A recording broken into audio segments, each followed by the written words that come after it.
This episode is brought to you by Tic Tac. Summer tastes like Tic Tac. Tantalize your taste buds this sunny season with citrus adventure and orange. 2 everyday flavors that bring summer in every. Tic Tac Citrus Adventure is a yummy, vibrant medley of lemon, lime, and mandarin. And Tic Tac Orange is the perfect mix of tangy and sweet.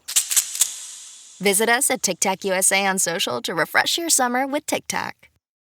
The following is a Red Apple Podcast Network presentation. They say this is a big rich town. I just come from the poet's part. Bright light, city life, I gotta make it. Welcome to Dominic Carter's podcast. This is Dominic Carter City Hall. Now, here's Dominic Carter. Dominic Carter, Red Apple Podcast, Talk Radio 77 WABC. You can listen to me on the radio weeknights, Monday through Friday, midnight to 1 a.m., midnight to 1 a.m. Give the show a listen. You will like it. The holiday season is upon us, and I have always found that it is better, much better, to give than to receive. I'm joined by Kim DiPalo, who is the Chief Operating Officer of an organization in New York City called Drive Change. Ms. DiPalo, thank you for joining us. Thanks for having me, Dominic. So explain to me your event. Yeah, absolutely. So we began doing this. This will be our 3rd annual event. You know, during the height of the pandemic, a lot of our fellows who we support formerly incarcerated young people to, get employment in the hospitality industry. And when New York City shut down, restaurants shut down. And so we were looking for a way to reemploy our fellows. And we also saw a huge spike in food insecurity in New York City, and especially near where our offices are in the local Brooklyn area. And so we began distributing food, and we started reemploying our fellows to work those events. So they were packaging and preparing food. And our biggest event each year for the last few years has been our Thanksgiving holiday distribution. So we distribute over 200 turkeys and all the, ingredients to prepare a full meal to families in our local community. So now, wait a minute. How many turkeys again? Over 200. Wow. I wanted to speak to you because I find it phenomenal what you folks at Drive Change are doing. Because I have found over the last couple of years, actually last couple of decades, that everybody can complain, but are you willing to step up? And you folks are stepping up. How did this all start?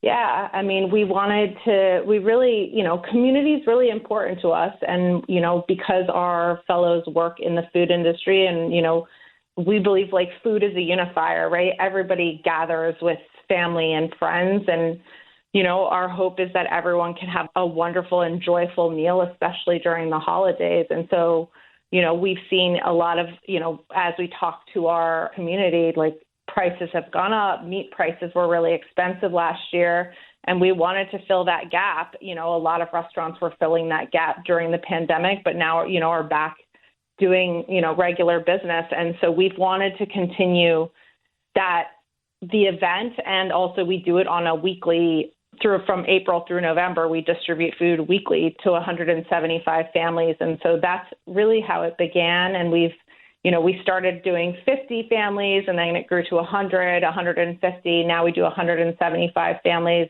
with our last event always being over 200 families. And our hope is to continue to grow. It's unfortunate, obviously, we don't want to see food insecurity continue to go up, but it is the reality. And so we want to fill that gap, and we see it as an incredible opportunity for our fellows to be leaders in the community and to get out there and show their talents and skills as well.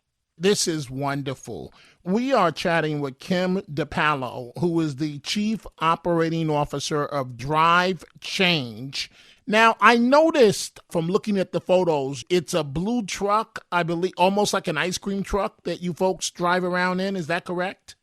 It's actually, we redid it a few years ago. It's black with like white lettering. It says Food Trucks for Social Justice on the side of it. Okay, and so the truck actually drives around the city of New York delivering food? So we currently keep it close to home. We're located off of Flushing Avenue in Bed-Stuy. And so currently we do it, we've stayed really close to our community. The food truck has gone out and does go out, and we're hoping to take it out more next year. But this year we've really been working to build our community that's really local to us. And so do you do this? Does the organization do this because sometimes people feel lonely during the holidays and tough times? Is this a way of cheering up and, on an emotional level, picking up New Yorkers?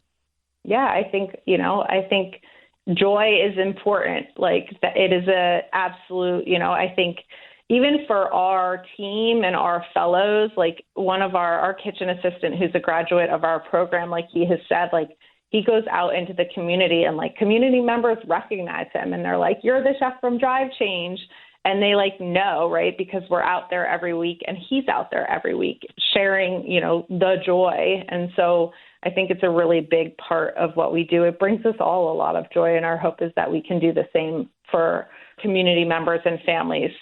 We are chatting with Kim DiPalo, the Chief Operating Officer of Drive Change, helping fellow New Yorkers during the holidays in terms of food insecurity.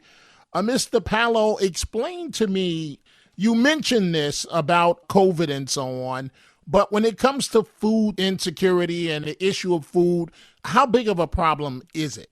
It's a huge problem, especially it spiked during the pandemic. Over 2.5 million New Yorkers reporting food insecurity. And so it really is. And a lot of people don't know that, when someone's food insecure, they often have to go from pantry to actually be able to create and prepare a full nutritious meal. And so part of the work that we do is that every week the bags that we distribute are very thoughtfully created in order for a family to be able to prepare full meals, that there's produce in there's shelf stable items in there. We always include, a non-perishable item like aluminum foil, something they can use, eggs, milk. That's an important piece for us, that it's not just, oftentimes it's donations and that are then put in a bag and a person has to figure out what to do with the ingredients or go to other places to try to figure out. And we really try to make sure that it's one stop and that the family can have a really, culturally appropriate, healthy meal. We spend a lot of time talking to our community members to ask what they want to see in the bags and what their needs are, because that's an important piece for us as well, that it's about dignity, a person's dignity too. Shopping is hard. I can never find anything in my size. I don't even know my size. I buy my clothes the same place I buy my groceries. There's a better way. Make it easy with Stitch Fix. Just share your size, style, budget, and done. Your personal stylist sends pieces picked just for you. That was easy.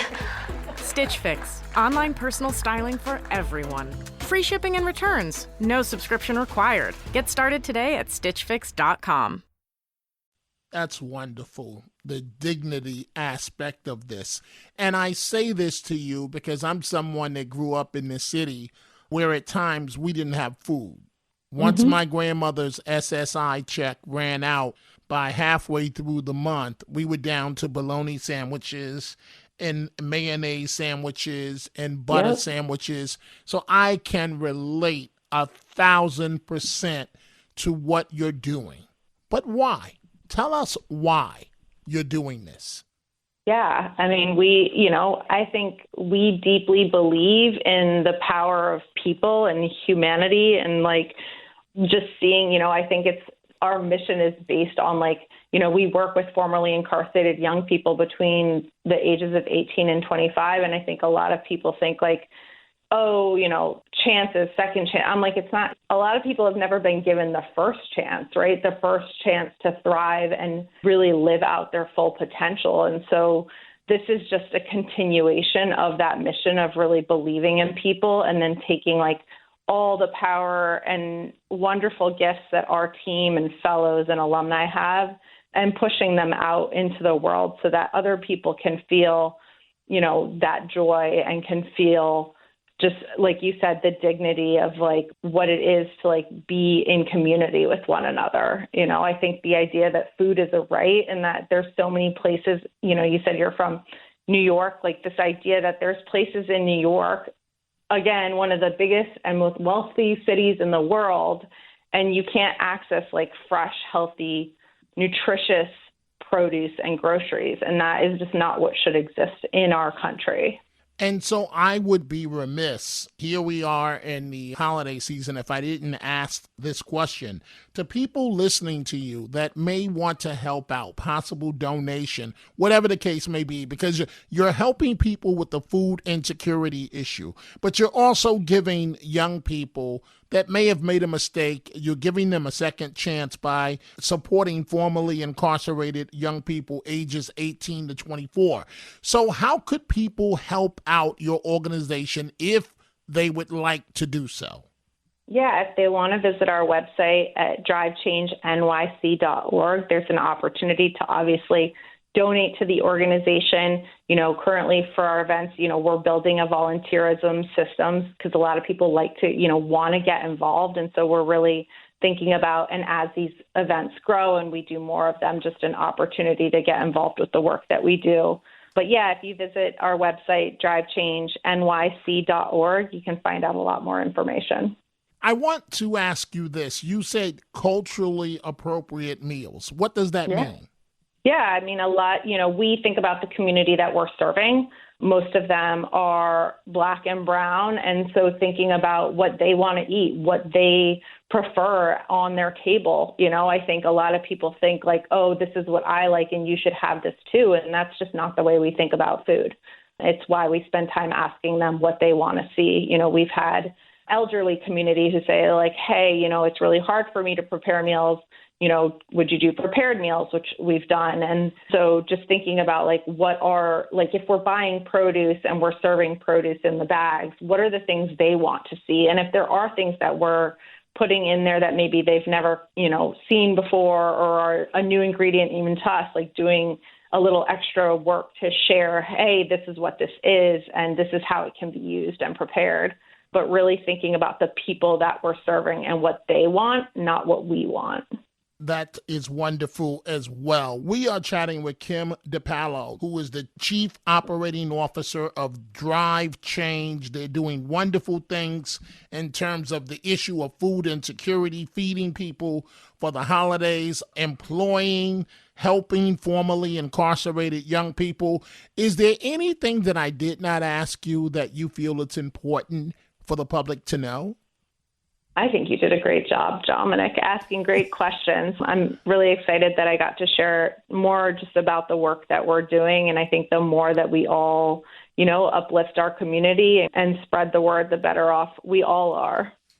Well, you can't be any more excited about this segment and about what you're doing than I am, because I think it's absolutely wonderful. And that's why we wanted to have a chance to chat with you. Kim DiPalo, the Chief Operating Officer of Drive Change, thank you so much for joining us. Thank you for having me, Dominic. And that brings this episode to a close. I want to thank you folks for joining us. If you are interested in my book on my life, growing up in New York City and overcoming numerous obstacles where I'm still standing, the book is titled No Mama's Boy, and it will be personally signed for you by me. Or if you're interested in my bobblehead doll, you can go to my website, DominicCarterOnline.com, or one word, DominicCarterOnline.com. You can catch me on 77 WABC weeknights, midnight to 1 a.m. Go check out the Dominic Carter merchandise at the 77 WABC store. From Dominic Carter t-shirts, the hats, and much more, go to WABCRadiostore.com. Dominic Carter, Red Apple Podcast, 77 WABC. I gotta make it. Dominic Carter socials on Twitter at Dominic TV and Facebook and Instagram. Dominic Carter TV. Email at dominic.carter@wabcradio.com. Until the next episode, be well. And as Dominic always says, stay positive. The glass is always half full, never half empty. Dominic Carter City Hall.